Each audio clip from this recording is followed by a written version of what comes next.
Examinons les étapes du service de courrier. Dans chaque école primaire sont installées des boîtes aux lettres clairement identifiées à l'image de la Maison des enfants de Varennes.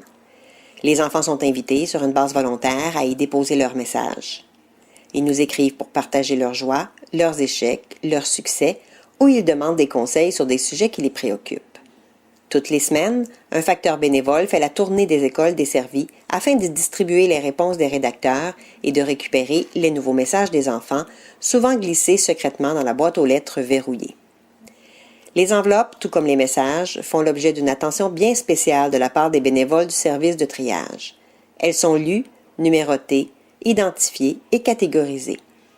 Les bénévoles de ce comité doivent s'assurer que toutes les informations sont indiquées afin que l'enfant reçoive sa réponse. Les lettres sont séparées en 3 catégories. Les messages simples ou les dessins, les missives qui nécessitent des explications plus approfondies et les lettres qui demandent une réponse plus délicate. Ce n'est qu'une fois classées que les bénévoles rédacteurs choisissent celles auxquelles ils veulent répondre. Une fois la lettre sélectionnée, ils cherchent dans la banque de dessins celui qui correspond le mieux au sujet abordé par l'enfant.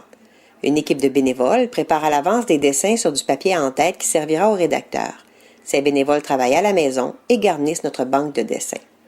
Les rédacteurs écrivent d'abord un brouillon, qu'ils présentent à la coordonnatrice du service de courrier.